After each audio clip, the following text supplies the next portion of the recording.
de mes hommages les plus déférents. Excellences, Monsieur le Président de la République, au nom du gouvernement de la province du Nord Kivu, sous état de siège, au nom de la population de la province du Nord Kivu et au mien propre, nous avons l'honneur et la grande joie de vous présenter nos sincères et chaleureuses félicitations à l'occasion de votre brillante réélection à la magistrature suprême telle que proclamée provisoirement par la CENI ce 31 décembre 2023. Cette élévation que nous faisons nôtre et qui demeure l'expression démocratique du peuple congolais résulte de l'amour du travail que vous avez pu réaliser de manière patriotique depuis que vous êtes aux commandes de ce grand et riche pays qui est la République démocratique du Congo.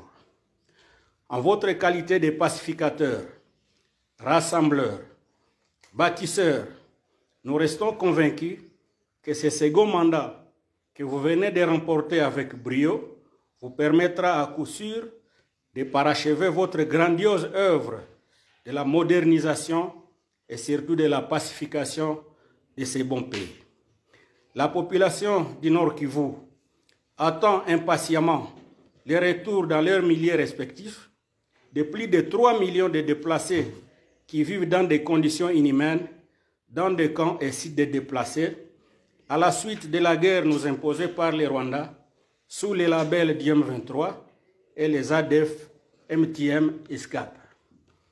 Plaise à l'Éternel de vous combler de toutes ces bénédictions pour que vous conduisiez à bon port la République démocratique du Congo, que nous voulons tous une, indivisible, pacifiée, forte et prospère.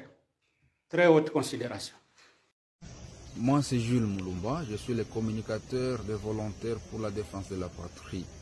Je viens devant l'opinion internationale et internationale présenter mes sincères félicitations à son Excellence, Monsieur le Président de la République, Félix Tshisekedi Tshilombo, pour sa réélection à la tête de la République démocratique du Congo avec un score jamais réalisé, notamment 73,34%. Ce score reflète l'engagement et l'attachement du peuple congolais à la souveraineté nationale, internationale, économique, politique de notre pays. C'est le score que pouvaient réaliser les héros nationaux qui sont morts, notamment Kimpa Vita, Simon Kibangu, Laurent Désiré Kabila, Baouma Mbamba, Mbouja Mabe, Mamadou Ndala Moustapha, Bikweto, Chikombo Gisle, tous morts, n'est-ce pas, pour la défense de ce pays.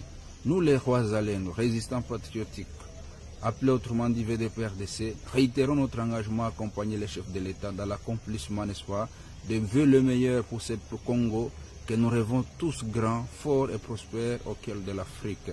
Nous présentons nos sincères félicitations, nos sincères remerciements au peuple congolais qui a élu massivement ces grands mousalendos de la République démocratique du Congo et nous leur souhaitons meilleurs vœux de l'année 2024, que ce soit une année de libération totale et définitive de notre pays. Je dis et je vous remercie. Vous savez, nous profitons de cette occasion pour le féliciter. Nous félicitons tous les acteurs politiques qui ont participé dans ce processus.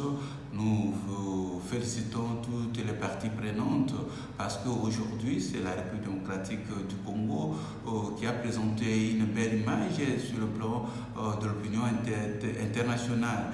Et nous, comme société civile, église au sein du village, nous disons bravo à la République démocratique du Congo, notre aimable pays. Le président actuel doit travailler pour la cohésion nationale.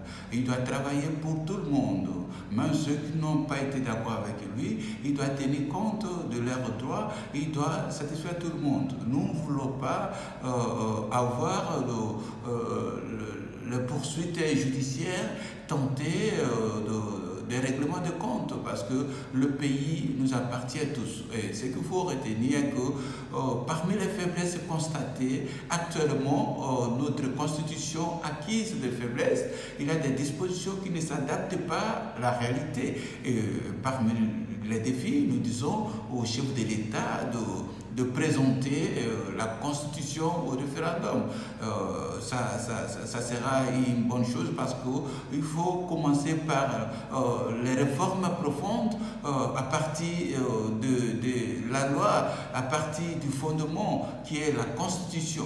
Et en dehors de textes juridiques, il faut penser sur le développement de notre pays qui passera obligatoirement avec la paix. Donc il faut travailler sérieusement pour la paix en République démocratique du Congo dans sa globalité et en particulier pour nos amis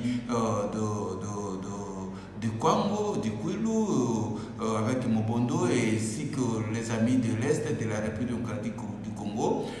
Il faut mettre fin à tout ça pour penser au développement réel, le développement de notre aimable pays. Nous estimons que le chef de l'État doit aussi tenir compte des arguments poussés par l'opposition parce que dans ça, il y a aussi la pédagogie. Il y a des éléments importants à récupérer dans le contenu de déclaration de l'opposition pour améliorer parce que nous voulons que demain matin, nous soyons un pays exemplaire pour l'Afrique.